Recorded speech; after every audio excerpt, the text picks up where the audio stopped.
Hola, hola, ¿qué tal? Muy buenos días a todos los que nos acompañan en el CEO Talks del día de hoy. Mi nombre es Julio, trabajo aquí en CEO como Application Developer y el día de hoy les voy a estar platicando un poquito sobre las cualidades que distinguen a un buen desarrollador de software en el ámbito profesional. Para ello, primero vamos a platicar un poquito acerca de los aspectos que constituyen el desempeño de un desarrollador de software y posteriormente vamos a ver una serie de cualidades que debemos de tener para mejorar esos aspectos y por lo tanto ser mejores desarrolladores. ¿Sale? Entonces, la que sigue, Jenny, por favor. Esa, mira. Ok. Entonces, los cuatro aspectos que constituyen el desempeño de un desarrollador de software son cuatro principalmente. El primero es la capacidad técnica. Es evidente que para que nosotros podamos ser un buen desarrollador de software, debemos de saber programar y debemos de saber programar bien. Muchas veces pensamos que por el hecho de saber programar ya automáticamente somos buenos desarrolladores de software, pero no ocurre de esa manera. Es lo contrario. Para ser un buen desarrollador de software, primero debo de ser un buen programador, ¿sí? ¿Y eso qué significa? Significa que debo de conocer mis lenguajes de programación, significa que debo de conocer librerías, significa que debo de conocer plugins, ambientes de desarrollo, y no solamente conocerlos, sino que debo de saber cómo usarlos y usarlos bien, usarlos adecuadamente. Entonces, eso es en cuanto a la capacidad técnica. El siguiente aspecto es la capacidad de comunicación. Muchas veces, y bueno, creo que es la generalidad, se tiene la idea de que los desarrolladores de software y en general la mayoría de los ingenieros somos como que muy reservados, como que muy callados. En las juntas normalmente no decimos gran cosa. Sin embargo, para poder ser un buen desarrollador de software en el ámbito profesional es muy importante que nosotros tengamos una buena capacidad de comunicación, es decir, que sepamos expresarnos adecuadamente en el momento adecuado. Y eso, ¿cuándo ocurre? Por ejemplo, en las juntas de planeación debemos de ser capaces de expresar adecuadamente nuestras opiniones acerca de los requerimientos, nuestras sugerencias acerca de los requerimientos, ¿sí? ¿Dónde más? En las juntas que tenemos con el líder técnico, con nuestros compañeros developers. Debemos de ser capaces de manifestar cuando estamos en acuerdo o en desacuerdo con una tecnología que se quiere usar o con un patrón de diseño que se quiere usar. Y obviamente también debemos de tener la suficiente habilidad de comunicación para decir cuándo no podemos hacer algo, ¿sí? Eso lo vamos a ver también un poquito más adelante, saber decir no. Pero bueno, el siguiente aspecto es la adaptabilidad al ambiente. El desarrollo de software es un mundo donde las reglas siempre están cambiando. El día de hoy estamos trabajando con un framework súper avanzado, con un plugin que nos gusta mucho, y el día de mañana sale la nueva versión del plugin, sale un framework mucho más avanzado del que estamos haciendo hoy y tenemos que cambiar la tecnología otra vez. Tenemos que migrar. O también ocurre que estamos trabajando el día de hoy en un proyecto con metodología ágil y el día de mañana estamos trabajando en un proyecto con una metodología híbrida y el siguiente mes estamos trabajando en un proyecto que no tiene metodología, ¿no? Y también ocurre que, por ejemplo, hoy estamos trabajando en un proyecto donde tenemos que generar un simulador de inversiones y el día de mañana estamos trabajando en un proyecto donde, no sé, estamos trabajando con una aseguradora y tenemos que hablar de pólizas y de clientes. Entonces, por tres lados nos están atacando. Tenemos que adaptarnos a las nuevas tecnologías, tenemos que adaptarnos a las metodologías y tenemos que adaptarnos al tipo de proyecto y al negocio del proyecto. Entonces, un buen desarrollador de software siempre va a ser capaz de adaptarse rápidamente a esos tres ambientes en el momento en el que cambie, ¿vale? Y el último son los valores morales. Muchas veces se piensa que por ser desarrollador de software, que por ser un profesional, pues yo ya dejo de ser una persona, no un ser humano. Y ocurre todo lo contrario. Para que nosotros podamos ser un buen desarrollador de software, debemos de tener siempre los valores morales en alto. Siempre va a ser grato trabajar con personas que son honestas, que son responsables. ¿Sale? Entonces, vamos a pasar ahora sí a lo que son las cualidades de cómo podemos mejorar estos aspectos. La siguiente, por favor. Ok, un buen desarrollador de software siempre va a ser prudente. Quiere decir que va a actuar con cautela, con cuidado, que va a ser cuidadoso. Y esta cautela, esta prudencia se va a reflejar de varias formas. El primer lugar donde se refleja la prudencia de un desarrollador es en su código. Y, evidentemente, independientemente de la presión a la que esté sometido, de la cantidad de trabajo que tenga que hacer, la primera idea que debe venir a la mente de un desarrollador es permanecer calmado. Porque de esta manera su código siempre va a permanecer bien estructurado, es decir, no va a tener métodos bíblicos, sino que va a tener una serie de métodos pequeños que encapsulan funcionalidad definida.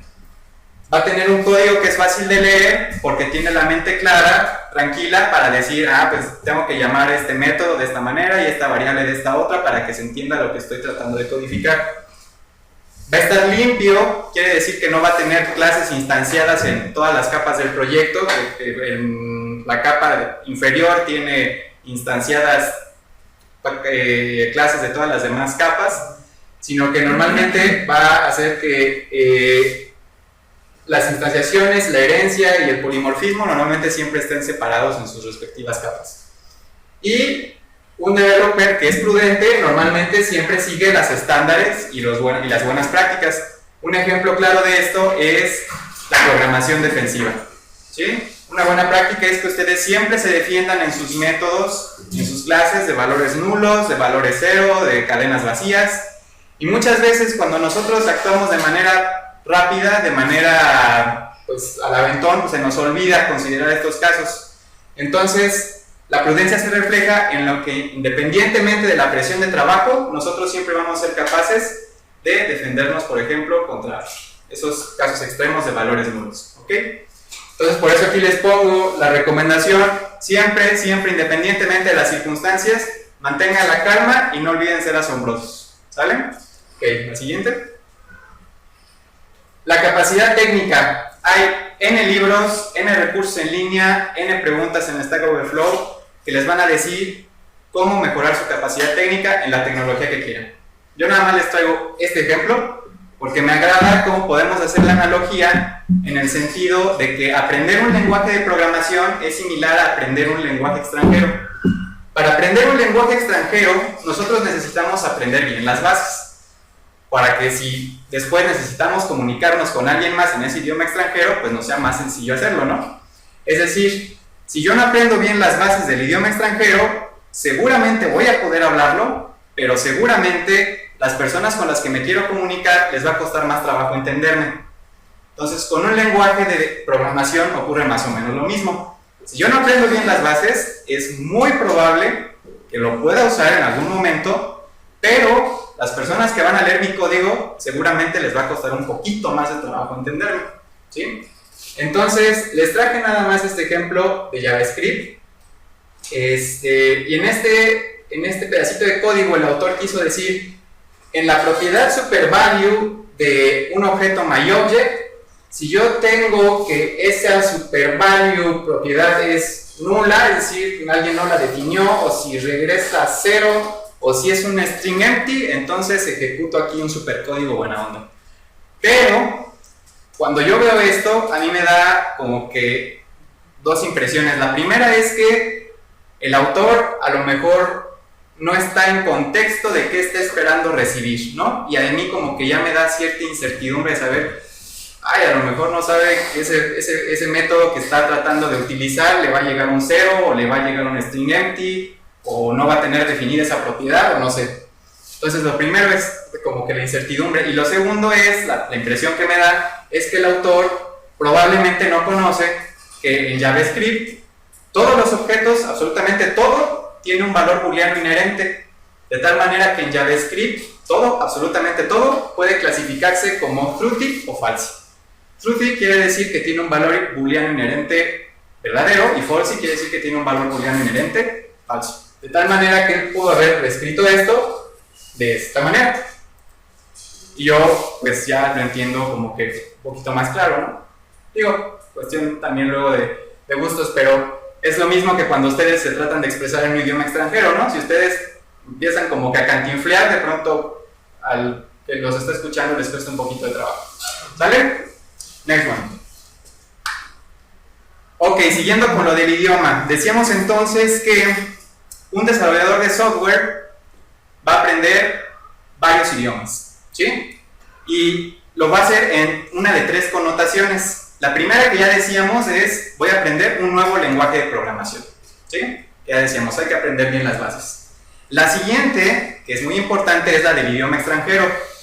Yo creo que ya a estas alturas del partido todo el mundo sabe que el inglés es indispensable, ¿no? Pero si requieren un motivo más para animarse a aprender bien inglés, es que seguramente van a acabar en algún momento de sus vidas en una empresa que trabaja con clientes en el extranjero, ¿sí? Y si eso ocurre, va a llegar algún momento en su vida en el que ustedes van a tener que contactarse con alguno de esos clientes, ya sea para analizar un requerimiento, para que les dé una retrospectiva, para analizar un cambio en un proyecto existente o para que les reporte un error, ¿sí? Y entonces es evidente que para que ustedes puedan tener un circuito de comunicación adecuado con ese cliente, pues deben de saber ese idioma y deben de saber hablarlo bien. Y el tercer contexto, la tercera connotación de aprender un idioma, tiene que ver con aprender el idioma del negocio del proyecto. Ya decíamos al principio que ocurre que, por ejemplo, el día de hoy están trabajando en un proyecto donde tienen que desarrollar un simulador de inversiones, ¿sí? Y entonces es importante en ese proyecto que ustedes aprendan nuevos conceptos, como lo es retorno de capital, tasa de interés, interés compuesto, mensualidades, etc., ¿sí? Y el mes que entra están trabajando en un proyecto con una aseguradora. Y entonces ahora tienen que aprender conceptos como pólizas, asegurados adicionales, coberturas, costos adicionales. Y obviamente eso a ustedes les va a dar más claridad. Aquí nos dice, hablar bien un idioma conduce a la claridad de pensamiento. Si nosotros tomamos este ejemplo de que están desarrollando un simulador de inversiones, no es lo mismo que ustedes vean la fórmula plana de retorno de inversión igual a variable, entre otra variable, a que sepan, pero mira, esta variable se refiere a la tasa de interés compuesto, esta variable se refiere al número de mensualidades. Cuando ustedes tienen esa claridad de que lo que están codificando con lo que representa en la vida real, que es el idioma del negocio, a ustedes les da más claridad, por ejemplo, de pensar cuáles podrían ser mis casos frontera. ¿Podría darse el caso de que únicamente exista una mensualidad? ¿O podría darse el caso en el que existan 1200 mensualidades? ¿Sí? Que ahí desde ahí les empieza a hacer como sentido, ¿no? Que la variable pueda tener ese rango de valores. Entonces, es muy importante que sepamos el idioma, el lenguaje del negocio del proyecto en el que estamos trabajando. ¿Sabes? Next one. Una cosa muy importante, estimar no es apostar. Ustedes durante toda su vida como desarrolladores, las primeras tareas en las que van a tener ustedes algo que ver, siempre lo primero que les van a pedir es estimar, ¿sí? Hay un ejemplo en la bibliografía que me gusta mucho, que es un libro que les recomiendo, 97 cosas que todo programador debería saber, que tiene por ahí una conversación entre un project manager y un desarrollador, y la conversación va más o menos así. Llega el project manager y le dice, oye, fulanito, fíjate que necesitamos desarrollar X funcionalidad, ¿cuánto le estimas? Y el desarrollador, así a ojo de buen cubero, lo empieza a pensar y dice, yo creo que unas 4 semanas. Y entonces el project manager le contesta, ¿4 semanas? O sea, el cliente si acaso nos paga una, ¿no? Entonces empieza a poner al desarrollador ahí como que entre las cuerdas, ¿no? Y él dice, híjole, bueno, si todo sale bien, en 3 semanas sale. Y entonces el project manager le contesta, te doy 2 semanas, hecho. Y el autor dice, esa conversación estuvo tan mal en tantos niveles que no lo podemos imaginar. El primero es que la estimación, de entrada, no fue una estimación. Porque una estimación es dar un cálculo o juicio aproximado sobre la cantidad, valor o extensión de algo, ¿sí? Un estimado no es un objetivo. El project manager claramente quería decirle, tenemos 2 semanas para hacer eso. Se acabó. No le preguntó por un estimado, le estaba dando a entender el objetivo, ¿sí? Y la otra cuestión, que el estimado se convirtió en un regateo de mercado. Entonces, ¿Cuál es lo que tenemos qué es lo que tenemos que hacer ahí? Nuestros estimados como desarrolladores, como buenos desarrolladores profesionales, deben de ser siempre sobrios y firmes, ¿sí? A lo mejor llega el project manager, oye, necesito que me estime la funcionalidad X. Es, ok, dame 15 minutos en lo que analizo el requerimiento, media hora, incluso un día, para que ustedes tengan la claridad de qué es lo que se quiere hacer. Ya que lo analizan, dicen, ¿sabes qué? Considerando mi capacidad, mi velocidad, la cantidad de pruebas que tengo que hacer, yo le estimo que esa funcionalidad sale en una semana, más o menos un día. No, que nada más nos van a pagar 2 días. Una semana, más o menos un día. Oye, pero ¿qué es lo menos? Una semana, más o menos un día. ¿Sí? Si ustedes ya hicieron un estimado sobrio, profesional, deben de mantenerlo firme. ¿Sale? ¿Cómo dijiste que se llamaba el artículo o el libro? El libro, 97 cosas que todo programador debería saber. Siguiente, por favor. Responsabilidad. Un buen desarrollador de software, un desarrollador de software profesional, es responsable. Y es responsable de muchas cosas. La principal es que debe de ser responsable de sí mismo. ¿Y eso cómo se manifiesta? Lo primero es que debe de ser responsable de su carrera profesional. En el momento en el que ustedes ingresan al campo laboral, ustedes son responsables de qué tecnologías quieren aprender, cuándo las quieren aprender, qué certificaciones quieren aprender y hacia dónde quieren orientar su carrera profesional. ¿Quieren ser líderes técnicos? ¿Quieren ser arquitectos de software? A lo mejor les interesa la calidad, quieren especializarse en automatización y calidad. A lo mejor les interesa más el management, la administración del proyecto, pero eso ya va a depender de ustedes. No va a depender de la compañía en la que están. A veces se da una simbiosis interesante en el que los dos se benefician mutuamente, ¿no? O sea, ustedes avanzan profesionalmente en metas que la empresa quiere y la empresa se beneficia de esas metas profesionales que ustedes se van poniendo. Pero en caso de que eso no ocurra, ustedes siempre van a ser responsables de cómo avanza su carrera profesional. Ya decíamos que debe de ser responsable en cuanto a sus estimados y metas. Debe de ser responsable en cuanto a su código. ¿Esto qué quiere decir? Que un desarrollador, cuando está trabajando en un equipo donde, por ejemplo, existe la figura de desarrollo, análisis de calidad y administración, un desarrollador nunca va a liberar código funcionalidad sabiendo o con la intención de que los analistas de calidad son los responsables de encontrar los errores. Eso nunca debe de ser la mentalidad de un buen desarrollador de software. Un buen desarrollador de software debe de liberar su código, su funcionalidad a los analistas de calidad, sabiendo que no va a encontrar bugs, que no va a encontrar errores, o que si encuentra uno va a ser algo que no estaba en el requerimiento o en un caso de prueba que no se escribió, ¿sí? Pero fuera de eso, yo debo de tener confianza de que lo que estoy liberando va todo en regla, ¿sí? Y obviamente eso conlleva a ser responsable de nuestros errores. Normalmente, a mí me ha pasado, cuando nos detectan un error, lo primero que hacemos es pensar, híjole, ¿no habrán hecho mal el deploy? O, híjole, ¿no habrá sido que alguien le movió a mi código? O N cosas, ¿no? Como que empezamos a repartir culpas. Pero cuando nos detectan un error en la funcionalidad que nosotros hemos hecho, lo primero que tenemos que hacer es darles el beneficio de la duda, ¿sí? Es decir, ¿sabes qué? A lo mejor igual yo estaba distraído, a lo mejor no contemplé un escenario y es muy probable que yo me haya equivocado. Entonces, si nos detectan un error, el consejo siempre es, ok, déjame echarle un lente a ver qué sale de esa revisión, ¿sale? Entonces hay que ser responsables de nuestros errores. Next one. Un profesional sabe jugar en equipo, ¿sale? Entonces, es muy probable que en algún proyecto a ustedes les toque trabajar solitos, muy a gusto, muy chido, no hay ningún problema. Pero, en muchas ocasiones, en la mayoría, yo creo, les va a tocar trabajar en equipo. Y cuando trabajan en equipo, hay que jugar bien en equipo. ¿Y esto qué significa? Que las responsabilidades van a ser no nada más de uno. Es decir, si a mí me asignan una funcionalidad, el responsable no voy a ser únicamente yo. El responsable tiene que ser todo el equipo. Claro que yo la voy a desarrollar, pero si no nos involucramos en lo que están haciendo los demás, Entonces, en ese momento estamos perdiendo como que el contacto del equipo, ¿no? Es decir, yo hago mi chamba bien y ya no me interesa lo que hagan los demás. Eso tache, porque un equipo siempre debe de estar lo suficientemente comunicado y acoplado para que todos tengan claridad de lo que todo el mundo está haciendo y que todo el mundo puede involucrarse en las tareas de lo que está haciendo el otro. ¿Sale?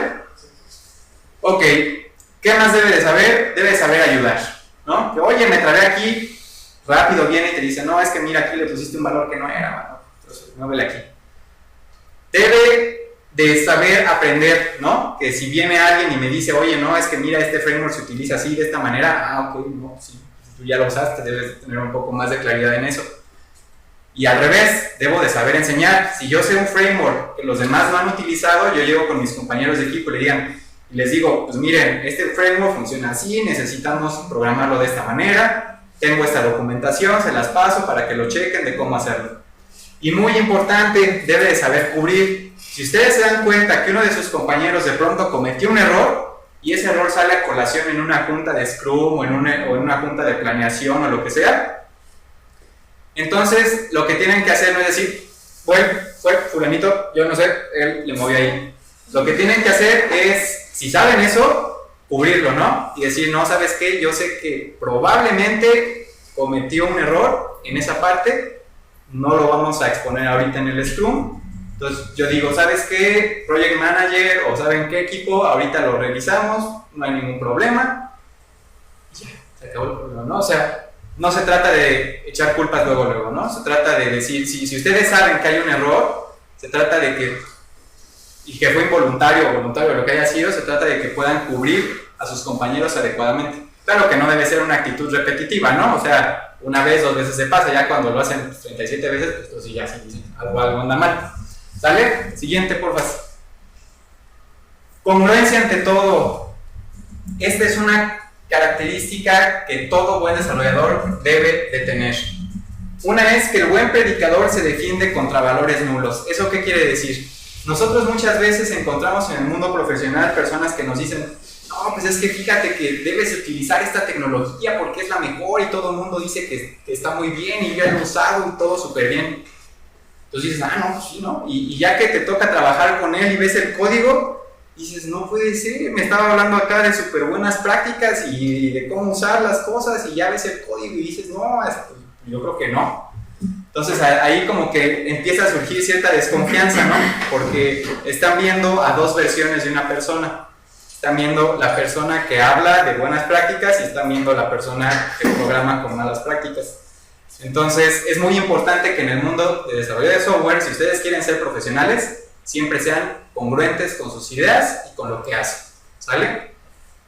No saber no es pecado, es lo que les decía la otra vez. Muchas veces pasa que como las circunstancias nos acorralan o nos ponen contra las cuerdas, cuando se trata de estimar o de analizar algún requerimiento, nos dicen, oye, pero sí sabes hacer esto, ¿no? Oye, pero sí conoces la aplicación suficiente para aplicar este cambio, ¿no?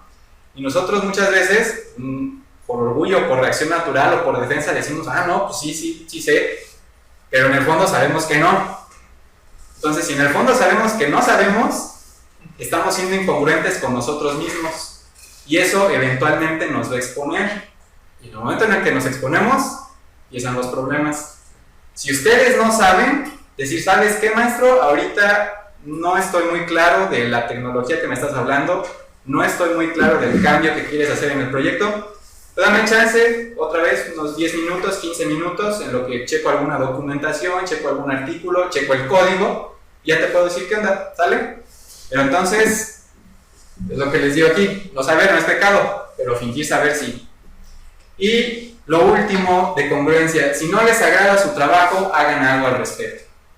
Si en algún momento llegan ustedes a estar en una empresa donde no les gusta la tecnología en la que la empresa trabaja, donde no les gusta la filosofía de la empresa, o donde no les gusta cualquier cosa, y ustedes están yendo todos los días constantemente a un ambiente que no les agrada, se están haciendo daño ustedes mismos porque se están intoxicando en un ambiente en el que no se sienten a gusto, y le están haciendo daño a la empresa porque pues ustedes están trabajando a mala gana dentro de la empresa, ¿sí? Entonces, siempre sean congruentes con eso. Si no les agrada, el mundo del desarrollo de software es muy noble. Yo soy testigo de ello porque yo no soy ingeniero en sistemas ni licenciado en informática, yo estudié ingeniería química. Pero el desarrollo de software es tan noble que tiene muchísimas oportunidades.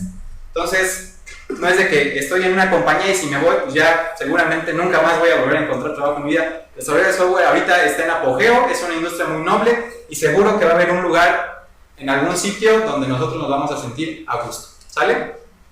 Next one. Reflexiones para llevar. El hecho de que sea fácil de entender no significa que sea fácil de desarrollar. En general son aspectos inversamente proporcionales. Cuando nosotros entendemos algo muy sencillo, normalmente a la hora de programar va a ser inversamente proporcional, es decir, va a ser muy complicado. Les doy un ejemplo rápido. En un lenguaje fuertemente tipado hablan, pues sí, vamos a hacer un método genérico para ordenar por el nombre de la propiedad. Y no, pues ya, qué fácil, ¿no? Pero muy sencillo, todo el mundo lo entiende, hay que ordenar por columnas en un lenguaje fuertemente tipado. Pero ya que entran ustedes al código y que ven que tienen que hacer genéricos, que tienen que hacer reflection, un montón de cosas, ya dicen, ay no, pues no estaba tan sencillo. Otra, existen varias formas de programar algo. Normalmente la primera que se nos viene a la mente es la correcta. Pero, en general, no hay una forma absolutamente correcta de hacer las cosas, sino formas con diferentes niveles de corrección. Es decir, cuando ustedes tienen que desarrollar algo, ustedes van a pensar en una forma de hacerlo. Probablemente en 5 minutos piensen en otra. Y sus compañeros probablemente piensen en 4 diferentes formas más. Y todas esas formas van a conducir a lo mismo, ¿sí? Cuando eso ocurre, no quiere decir que alguna esté mal, porque todas van a llegar al mismo resultado, todas van a llegar al mismo lugar. Lo que sí es que unas son más correctas que otras, ¿no? Unas están basadas a lo mejor en buenas prácticas, en buen diseño, y otras no tanto. Pero normalmente siempre va a haber muchas formas de hacer algo.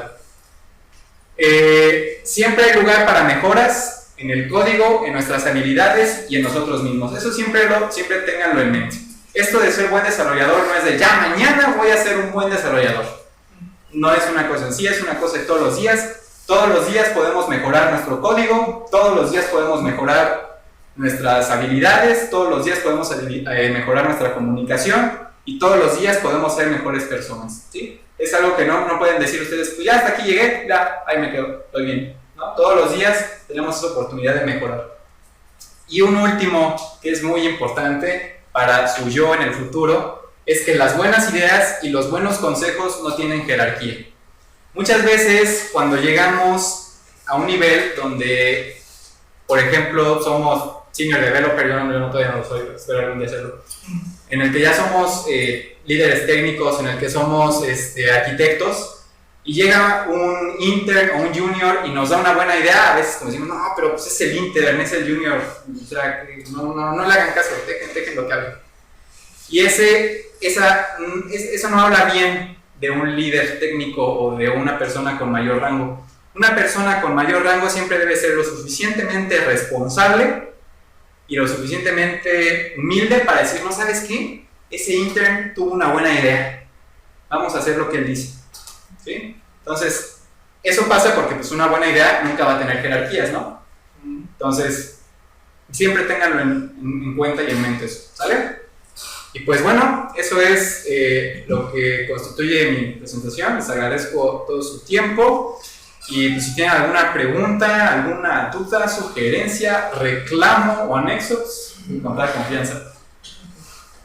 Pues bien, yo creo que hablaste perfectamente de cómo los desarrolladores tienen que ir puliéndose de manera individual, pero yo también siento que parte de todo eso, y que sí lo mencionaste, es que el trabajo en equipo es algo esencial, ¿no? para irnos puliendo como desarrolladores y también sobre todo para irnos dando cuenta de nuestras malas prácticas o de nuestros defectos como personas, ¿no? Hay veces que nuestros compañeros en equipo nos enriquecen muchísimo es saber cómo somos nosotros, porque a veces nosotros decimos, bueno, es que yo soy muy bueno y siempre me he comparado conmigo mismo y siempre resultó ser muy bueno. Sí es, resulta en primero y en último también. Sí, y entonces, pues, ya cuando los compañeros, bueno, ya cuando te retroalimentas de los compañeros de equipo, es algo muy padre que te dicen, no, pues es que aquí estás bien, aquí estás mal, y también de aquí salen las críticas negativas que a nadie nos gustan las críticas negativas, ¿no? Pero es muy padre cuando, o sea, al fin y al cabo, es feo, te hacen enojar, pero son muy constructivas, o sea, si uno lo toma, aunque luego te lo digan de manera muy fea, es muy constructivo que la gente te diga que no, porque te dices, bueno, entonces, ¿qué estoy haciendo mal? ¿No? Y entonces te cuestionas y dices, bueno, a lo mejor reafirmas que sí estabas bien, ¿no? Claro. Pero a lo mejor dices, no, pues sí estaba mal.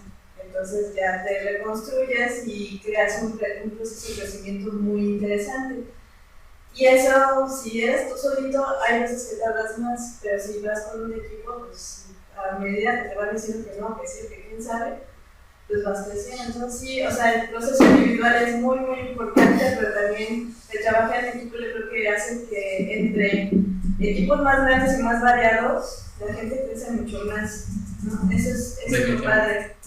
No, sí, definitivamente, y ahí pues tomo lo que dice Karen de la retroalimentación, ¿no? Efectivamente ahí me faltó mencionarlo, para crecer como personas, cuando nos toca trabajar en equipo siempre es muy importante mantener esa retroalimentación, ¿no? Que los demás nos digan, oye, pues fíjate que por aquí vas bien, pero por acá no tanto, ¿no? Y de esa forma, como dice Karen, nos vamos reconstruyendo en los mejores desarrolladores. Claro que sí. Sí, y que las críticas, aunque sea un no o un sí, que siempre sean constructivas, porque mucha gente dice, no, pues es que es un pendejo, bueno, claro, no es un pendejo, pero, o sea, dicen, no, pues es que se equivocó aquí, pero ya hay que hacerla de manera constructiva. Claro. Alright. Sí, por ejemplo, en el trabajo del equipo, cuando algo no permite que el equipo se integre como equipo, ya sea, a mí me ha pasado que das ideas y no, pues estuvo buena la idea, pero a alguien más no le gustó y empieza a haber roces entre las personas. Independientemente de la dirección del proyecto, que es la meta final como empresa, que no, pues sí, se lleva todo muy chido, pero el equipo no están girando bien los engranes. Como developer, ¿qué harías para decir, soy un buen dev, pero a lo mejor no soy bueno trabajando en equipo? Pues fíjate que yo creo que ahí la esencia de todo, en mi opinión muy particular, ¿verdad? Creo que ya se hace un poco subjetivo, pero ahí lo que yo haría en lo personal sería juntar a lo mejor a mis compañeros en una hora de oficina y decirle, compañeros, tengo necesidad de una junta, de hablar con ustedes, regálenme 15 o 20 minutos de su tiempo. Y en una junta yo les diría, a ver, ¿saben qué? He notado que hemos tenido estas fricciones, que a lo mejor no estamos avanzando de la forma más ortodoxa posible. ¿Qué podemos hacer al respecto, no? O sea, creo que la clave de todo es la comunicación y la apertura, ¿no? Primero tener la apertura de decir, ¿sabes qué? Algo anda mal, hay que juntarnos. Y luego también pues, la comunicación, ¿no? La capacidad de decir, oigan, ¿saben qué, chavos? Vengan acá. Tengo esta inquietud, ya van 37 veces que propongo que hagamos esto y siempre me batean y pues yo estoy muy triste porque pues, yo considero que es una muy buena idea. Y pues quiero que me digan más o menos pues, qué está pasando, ¿no? Pues, ¿soy yo o la tecnología sí es muy mala y no la alcanzo a ver o qué está pasando, ¿no? Más que nada. Una junta. Así es. Perfecto. Juntitis. Una juntitis. Bien, gracias. ¿Alguien más? Bueno, realmente, habías mencionado sobre un libro, ¿verdad? Sí. ¿Me recomendaste cómo? 97 cosas que todo programador debe saber. 97 things every programmer should know. Está en inglés, creo que está en la librería de SEO. Y si no, esta presentación va a estar disponible luego, Johnny, en algún lugar, para ponerles el link de... Está en YouTube y en Rush. Aquí les adjunto en esta diapositiva el link del libro, ¿sale? Y de todos los consejillos y looks para llevar, ¿cuál es el que todos los días te dices en las mañanas? Ay. debo de llegar con bien al trabajo porque es una hora de transporte. Eso es el primero que me viene a la cabeza. Y ya en serio, pues yo creo que sería, hoy tengo que empezar mis emociones desde cero. No tengo que llegar ni enojado, ni muy contento, sino sobrio, ¿sí? Para no empezar mi código enojado o mi código muy contento. ¿Qué le dirías a alguien que empieza nuevo en este mundillo? Que trate de, porque la programación todos sabemos que es un trabajo que tiende a abstraernos del mundo, a meternos en nuestro mundo paralelo. ¿Qué le dirías a alguien para que trate de diario, en el trabajo, tratar de socializar y no perder de vista al resto de las personas? Muy buena pregunta. Yo en lo personal, aquí en la empresa aplico una que me ha agradado hasta el momento porque lo sigo haciendo, y es que salgo a comer a la zona común. Y entonces, de entrada pues es un tiempo en el que ya como que te relajas, te estresas un poco, estás comiendo, ya no estás tan tenso de lo que llevas en el transcurso del día. Y es un tiempo en el que se puede aprovechar para hablar cosas casuales, ¿no? Para ver cómo te estás sintiendo, qué están haciendo, qué inquietudes tienen. Esa puede ser como que la primera que se me ocurre, ¿no? Porque luego muchas veces he visto que algunos compañeros sí luego se abstraen mucho, se abstraen tanto que ya se llevan su comida a su lugar y enfrente del monitor y todo el tiempo. Entonces, yo les recomiendo que si tienen chance, pues normalmente... sí, cuando tengan la oportunidad de ir a un espacio común donde hay más de sus compañeros, pues vayan ustedes y platiquen, ¿no? Y por ahí se den cuenta de qué está pasando con los demás. Con el mundo. Con el mundo también. ¿Sale el sol? Sale el sol. Pues muchas gracias por su tiempo.